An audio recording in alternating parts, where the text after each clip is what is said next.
Well, I got a track day coming up in just a couple weeks, I think 2 weeks. And I started feeling the clutch going out. It started slipping on me, and I don't want to take any chances. I have the time, we might as well drop the transmission, put a clutch in. So that's what we're going to do. We got a couple boxes here. Let's go ahead, start dropping the transmission out. Now I already have the car jacked up on all four sides. These are my 6-ton jacks, and I got them on the second click up, so that should be high enough. I believe that's where I did it for other cars where I dropped the transmissions out, so I think that should be plenty. But we got it all the way up. Now let's go on the inside. So step one, after jacking it up, we're going to take out the shifter. And we want to do this now before we are getting dirty underneath the car. So we got to take off the center console here and probably this as well, the shift knob. Okay, so I'm getting this part lifted up. There were 2 bolts in the back, but mine of course were missing.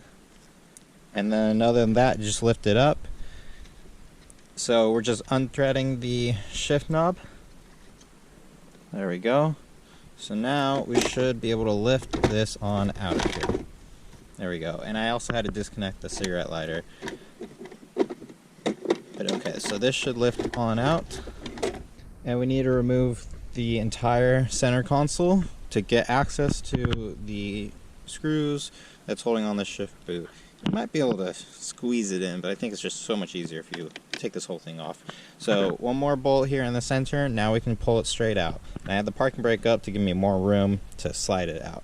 Okay, with the center console out, just a couple screws. They were 7mm. So now we pried this up, we can lift this on out of here. And there we have access to the shifter. Now we're under the car. I'm going to work on removing the torque arm here. Since we have to get this out of the way, I think it's going to be easier to just do this and then do the drive shaft. So I got a 15mm all the way up there up top. We'll loosen this off and then see what else I need to take off up front. And with the bolt out, pry it back and you can wiggle it on out. So there is the rubber mount here. Bolts removed. I got a jack supporting the pumpkin. Differential lifted more. Now there's no more tension. I can pull these bolts right on out. Okay.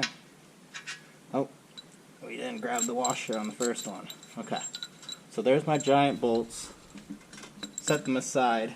And now I'll remove the torque arm and slide it on back. Not get it stuck. Just like that. Okay, let's remove the drive shaft now. So first, I'm just going to mark what side. That way I have a idea of which one goes to what, you know. Okay, so now let's take these off. These are 11mm, or in my case, I think I'm using a 7/16. Yep. Because I don't have a long, or I only have a shallow 11.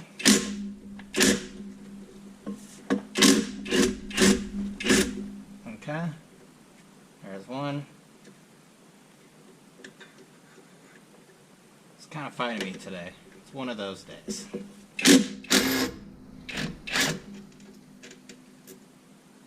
Okay, now all we do is shove the drive shaft towards the engine. We might need to pry it just a little bit. Don't pry on the caps. There we go. Okay, now I just slide forward. Try and be real careful. I don't want the caps to fall and the needles to come out and whatnot. Had that happen before. Which, that seems to be exactly what's going on right now. Now back towards the engine, and now we can come on out. Oh, we're dumping. Well, I know with automatic transmissions, it's possible that it could leak once you pull the drive shaft out. And I've never had this happen with a manual transmission. This also looks like automatic transmission fluid. That must be what this calls for. but that is a lot of fluid. So looks like I have to add fluid before we're done. Good news, it looks clean, it smells clean. Now I have a huge mess that I'm going to be laying in while working. Got the transmission mount out of the way. Working on the rear mount here. This is kind of weird on the T5. It's not like the T56 at all. I got my wrench stuck, so that's fun. I'm gonna have to figure out how to get that out. So yeah, gotta figure this out still, but I got the wiring all disconnected from the transmission. There's really not that much, and I just kind of put it out of the way. Got my jack supporting it with the it tied over, ratchet strapped. So now we can start loosening the transmission bolts. So for the transmission bell housing bolts, I'm going to start with these two brackets. So there's one on this side, one on the passenger side. I don't think we need to remove the engine side, just the transmission side. That should be good enough. And then with the T5, you have to take the bell housing off as a unit. You can't separate the bell housing from the transmission with the slave cylinder in. So we got to take this all off with the bell housing. That means we got to get to the very, very top to get those hard to reach bell housing bolts. But I have a feeling this transmission had to have been out before. We might see some surprises along the way. So anyways, you can see that's one of the bell housing bolts. They're pretty big, so let's start removing them. Okay, this passenger side, all 4 bolts are out, but it won't come out because it's sandwiched in with this motor mount here. And we obviously don't want to go through the trouble of that. We have no need to.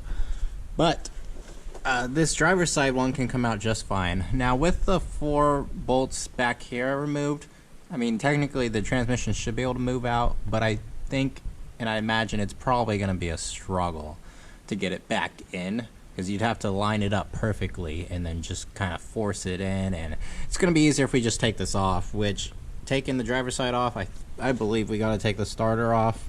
It's going to be like the 3rd time I've had the starter off, so just going to whip it off real quick.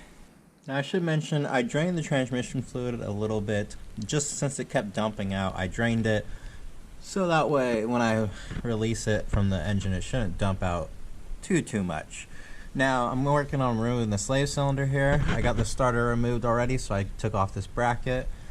Now this is the tool that came with the clutch kit, and I think all you do is just fit it in here, pop it back, and kind of just work it. Now I got a catch pan here because I imagine this is probably going to dump some brake fluid down. So mine's actually being a little difficult. If you can see, there's a little white plastic ring here. Now that's what you press in with the tool, and that's as far as it will go. It's not going any farther. So now I'm going to take my screwdriver and just try to tap it in a little bit further while pulling back on the line. Okay, that came off, and man, as you see, that brake fluid is black. So we already added this on the list of things to do, but I mean, this is just another obvious, has to be done. That is so bad. Just black. But it doesn't look like it actually loses any fluid. It must be because it's a quick disconnect. It stops fluid from coming out, kind of like air hoses or whatnot. Okay, now let's move on to removing the bell housing bolts. So working on pulling the transmission out. We got there's 6 bell housing bolts out, but one of them was missing on mine, so I only have 5. So there's 2 at the very top, so 6 total, so just count like 1, 2, 3. The lowest one is right here, and then down at the bottom of the bell housing is held on with the brackets here. So the bell housing was stuck on the dowel pins, and as you see, it has not moved. I ended up removing these bolts for the transmission to the bell housing to use the transmission itself as like a slide hammer to lift up and yank back the transmission and try to break the bell housing free. It's not working. With the transmission bell housing bolts removed, you can see we're not going anywhere because of this. And I think even if you cut this, I think the internals of the slave cylinder would block it from spinning out. So that's why you got to remove the bell housing. Now, as you see up here, there's finally a gap. So let me show you where I stuck my pry bar and how we're going to get the other side off. So stick the pry bar right here by the flywheel, and I pried like that, and that is what did it. It didn't take all that much force. Now this is the biggest pry bar I own, so there's that, but once I got into here, it came out. So let's try it on the other side, and then we'll be able to start dropping this. Finally, after about an hour of prying, just going little by little, man, this dowel pin just was stuck to the bell housing. It was not budging. But as you see, we have a gap now on this passenger or the driver's side. Passenger side came off pretty easy, as I said. Just pry bar in the right spot, pop it off. This one fought, but we're right there. So now what I've been doing is putting my pry bar right here at the bottom of the bell housing and pushing against the flywheel here and just wiggling it back and forth, raising the jack up and down, doing it at different heights, and that seems to be what freed it. So now we just give it a couple more back and forth and it will pop right out. There it goes. Now it's free. Alright, now we are free. Transmission wiggling. Now we just gotta get out of the clutch area. So normally you gotta lift up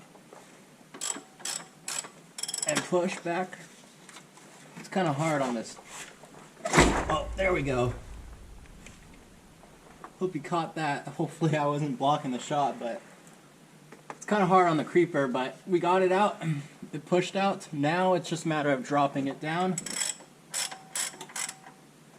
I think it's completely out. Oh, we gotta go a little bit more.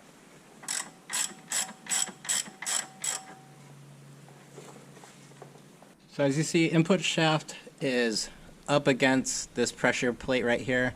I gotta go up just a little bit, but I think there's something in the back. Oh, we're actually hitting the shifter hole right now, so we gotta lower but go up at the same time, so gotta play with it. I finally got it out. Now we just lower. There should be nothing in the way. So let's remove the bell housing so we can get the transmission out from under the car. And as you see, we have two bolts. You can't see that one, but you can see this one. It's a 10mm. This is holding the slave cylinder on with the release bearing. And yeah, there's no way getting the transmission out without taking the bell housing off first. So let's take this off. We'll take the one we can't see.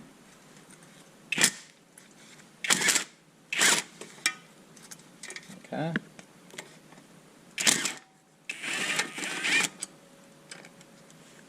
Okay.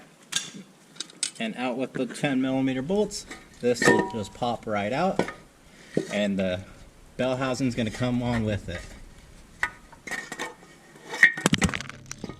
There we go. Let's take out the pressure plate now.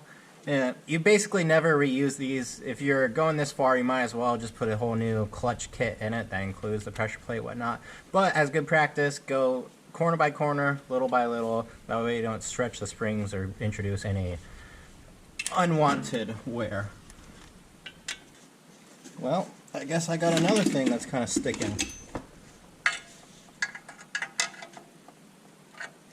Okay, there we go. Flywheel. Okay. Got it off of the last dowel. Oh, clutch is staying up. Okay.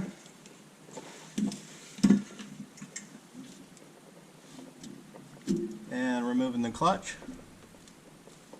And flywheel actually doesn't look too bad. Let's take a look at the clutch in the light. Inspecting the parts here. Now the reason we pulled the clutch out, we did this whole job, is because I started having some clutch chatter, and it was very prominent in like first gear, sometimes second gear. Anytime you really got on it, or in high gear under load, it just chattered. Now that's the opposite symptom of a clutch slip. It kind of did the slip. It would do like a slip grab, and when it grabbed, it was aggressive. Now, taking a look at the clutch after knowing that, or hearing that, the clutch has a pretty good amount of material left. I don't see anything crazy, which makes sense. I don't think the clutch was really slipping at all. I I don't think it was a traditional clutch slip. Now taking a look at the pressure plate here, that mark might have been me, can't really tell. It feels glazed. Like normally they're not like this. I think the clutch glazed, which means it got really hot at one point, cooled off, and you could probably fix this by just beating on it, but I don't know. I'd imagine the flywheel was probably like this too. We saw a little bit of it, but I can inspect it further, but I think this glazed over and caused my clutch to just not, it didn't have enough grip, essentially. But it wasn't slipping, because it'd slip, but then it'd bite really hard like it was supposed to. So, but not to mention, pressure plate was stuck on the dowel pins as well, just like the bell housing was. The pressure plate did release with the springs, with the springs, the fingers here. So I think the pressure plate was fine, but my conclusion, I think we had a glazed pressure plate, possibly a glazed flywheel. Okay, now let's remove the flywheel, and this was the same bolts as the pressure plate, same bolt hex size, 9/16. We'll take it off. This time, doesn't matter about being even or what, but we might as well.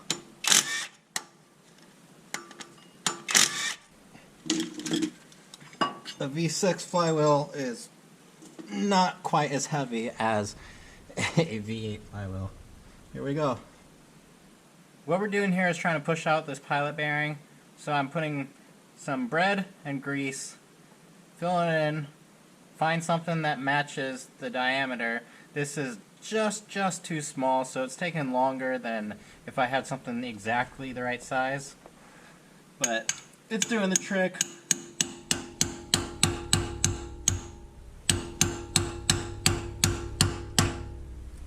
And we're almost there. But man, this takes a couple tries to get started, but once you're started, the end process goes pretty quick. Okay, I think this one's gonna do it. Come on. There we go. So there's the old pilot bearing. Now it's stuck to my bolt. So we'll hit it out, get it out, no problem. Picked up this bread for 50 cents at Lidl for the whole loaf, so pretty great. But I only end up using 2 slices of bread, just to give you an idea of how much you actually need to go through. So I took out just under half the loaf. We wasted this because now it's all dirty, but overall, 50 cents for a whole loaf, not bad. Okay, so I've had this in the freezer ever since I started this job. Now we're going to put the pilot bearing in, line it up roughly, and start giving it some wax. You need to be very, very straight, which is a problem for me, but we'll figure it out.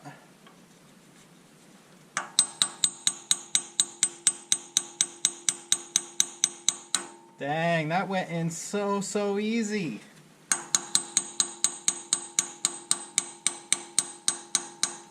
It never goes that smoothly. But I guess that's the benefit of having this in the freezer. It's been in the freezer for over a day now. So it was nice and cold. When it's metal, when it's cold it contracts, so that makes it smaller diameter. It fit in perfectly. Now you don't go all the way to the back, you go to where it was before, which is just barely past the lip. And that is nice and straight. We are good to go. That went so smoothly, I'm glad. So the rear main seal here, to me, I don't think it's leaking. We saw fluid down here, all around here, but to me that looked like stuff that came out of the bottom, the backside of the oil pan, and just kind of worked its way up just from the engine moving and wind and whatnot. I think if the rear main seal was leaking, we'd see oil all the way around here because it's slinging it, and we would have saw it in the bell housing, which we never did. Now I have the kit here, I have the rear main seal, I also ordered the seal behind here just in case, but to me it's not leaking. And if I take the cover off here, the rear main cover off, I'm just introducing a chance of another leak coming from the oil pan. Because once you remove this, you kind of have to reseal this at the same time. And right now we know this is working, so I'd rather not mess with it. Especially because I don't think this rear main seal is actually leaking. So we're going to leave it, long story short. Now the flywheel bolts Now the flywheel bolts are torque to yield, which means they're one-time use, basically. Now this is the factory one, and this is the one they recommend on the 3800 forums. This is a AARP small block Chevy cam bolt, and it's the same thread size and everything. However, when you compare them side to side, it's a little bit shorter. So I believe this is 3/4 of an inch. This is more like 0.875 of an inch. So there's a difference. Now what I did was, since I don't want to reuse these, and I already tried, they're stretched for sure. These are also known for being really cheap bolts. So I went to a hardware store, picked up a set of these. These are 5/16 by 18. That's the thread, and this is a 1 inch. I grabbed a little washer, and now my threads are the exact same length. I could have done a 3/4, that probably would have worked, but I figured might as well play it safe, get all the thread engagement we can, that way we have the same amount of threads as before, and I already checked it clears the clutch, so we're good to go. Okay, we got the new flywheel here. Now you can get your old one resurfaced. Since I have a track day coming up, I don't have enough time, so I had to just order a new flywheel and go with that. So trying to line up the holes here, I think it might be like this.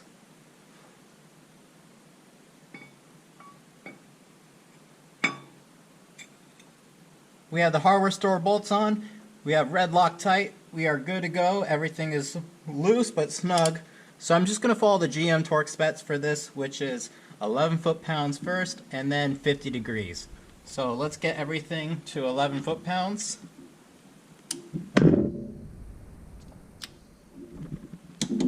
Okay, there's one click. 11 foot-pounds, especially on a 1/2 inch drive, is nothing. These flywheel bolts really don't get torqued all that much.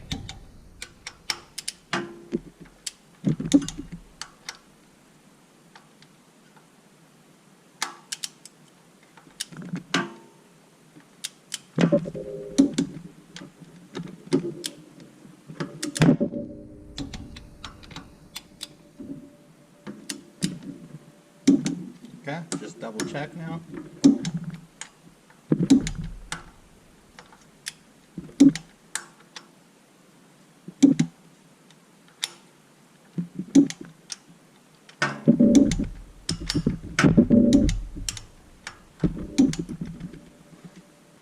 Okay, now we're going 50 degrees.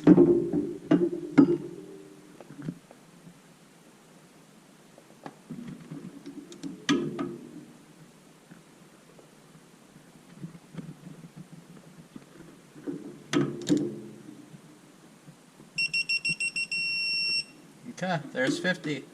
Now let's just do to all the other ones. Here we have the new clutch and pressure plate. They're going to be assembled as a unit. Now the clutch has a side that says flywheel side. That's the spot with the nose, the indent basically. So this says flywheel side, so this faces our flywheel. I'm trying not to touch the clutch material too much.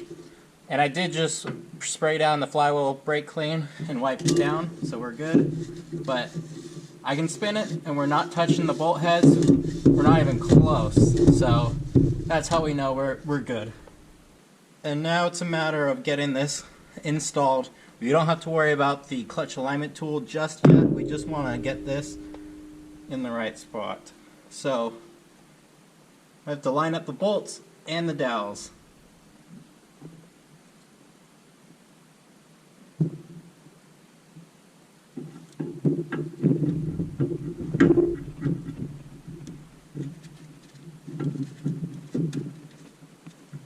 To me, it makes sense to go like that. Okay, now we're gonna just take the old bolts and start threading them in. I also sprayed off the pressure plate side with brake clean as well. Make sure that's clean. Okay, the pressure plate is one giant spring, so we don't want to put any torque on it at all with our impact.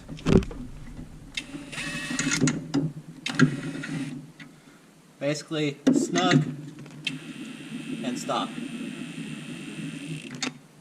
So now I'm going to take my clutch alignment tool, fit it in, and there we are. So we are lined up with the pilot bearing right now. Now I'll snug it down. Once again, snug, no impact at all.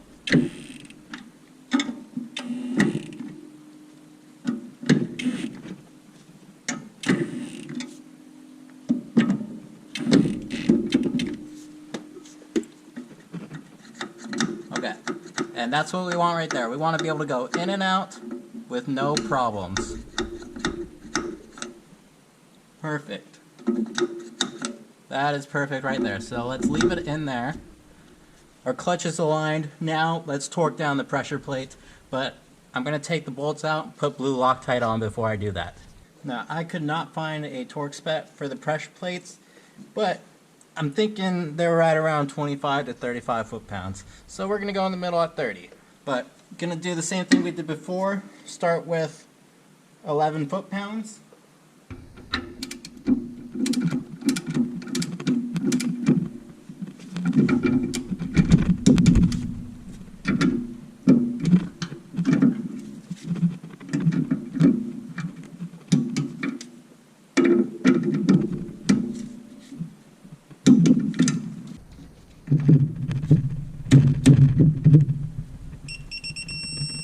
There we go. There's all 6.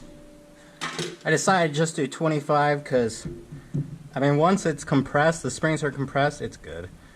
35 seemed like too much for these bolts. So, we're good to go. Spin the engine back, take my wrench out. Ooh. All right.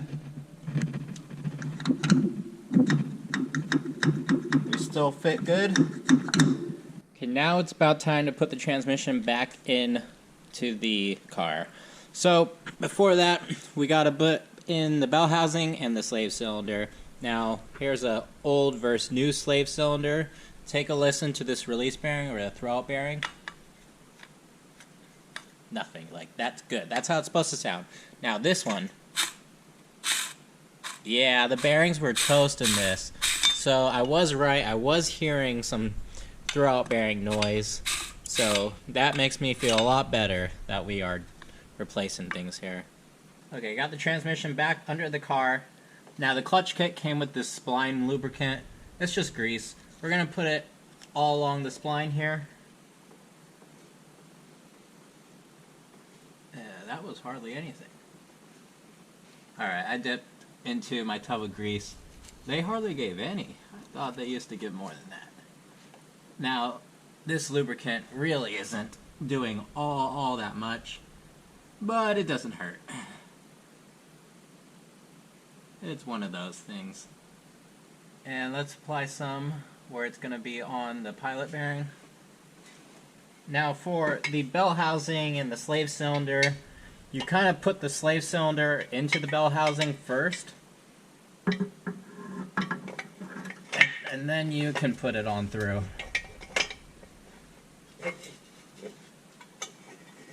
It's very awkward.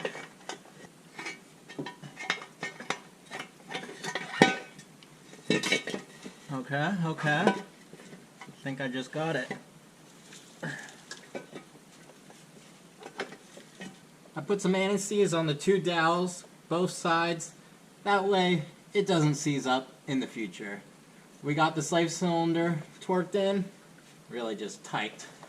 Now, time to raise the transmission and slide it on in.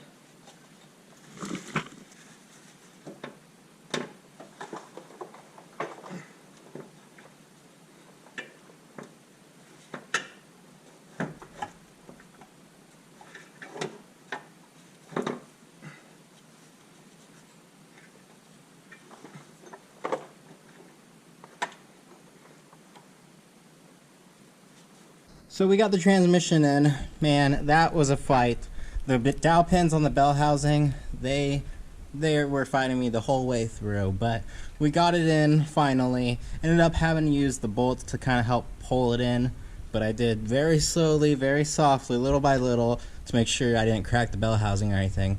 So we're good. I even bled the clutch already, started hooking up some of the wiring, and just put in the drive shaft and the torque arm back here.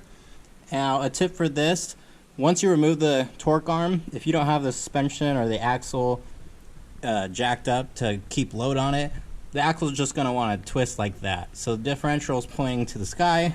Not really, but it's pointing way up.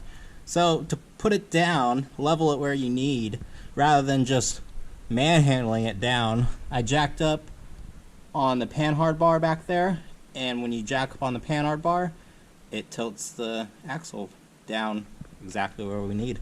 So we're in. I got a bolt here that need to hit back into place. Never should have removed that. Now I'm fighting with it, of course, but we'll get it in. And some more wiring to button up, and then we'll be ready to put some transmission fluid in this. Now for putting the shifter back on, I put a small bead of RTV along and then just rubbed it down with my finger to get it nice and smooth. Now we'll put the shifter back on. Now you could fill up the transmission from here, and I'm sure it's probably easier because you can just put a funnel and pour, but I'm going to do it the traditional way through the fill plug. Now we're going to fill up the transmission fluid. Now I'm going to go with this one. It's a Dexmerx I found on Amazon. This calls for Dex 3, but Dex 3 is discontinued basically, and now all they sell nowadays is Dex 6, which they claim is backwards compatible, but if you look online, people say it's thinner, and then there's also a technical service bulletin for the manuals saying it's not good for manuals and blah blah blah, just a lot of nonsense. Now if you were just topping off your system, I think it'd be fine, but I lost quite a bit of fluid, so that's why I opted to go for something like this. So we'll just fill it up till it starts pouring out, and then we're good to go. As you see, it's starting to come out, so now we're going to take this out and put our plug in. And if you're curious, this is 1 gallon, so 4 quarts, and I ended up using 3 of the 4 quarts. We're just under the 1 quart left mark. Well, we got everything put back together. I even threw on a new negative battery. This is like a terminal cover plastic protector thing, and a battery bolt, because before it just had a long bolt and a nut. So put it back how it should be. Let's start it up, see if it shifts gears.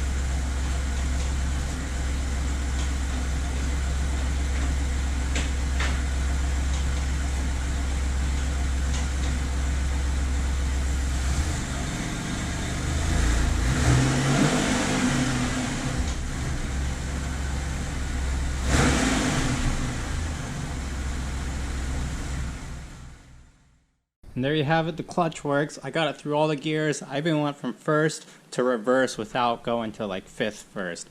And it worked just fine. So we are in good shape. Clutch is fully bled. I didn't show it, but it was pretty simple.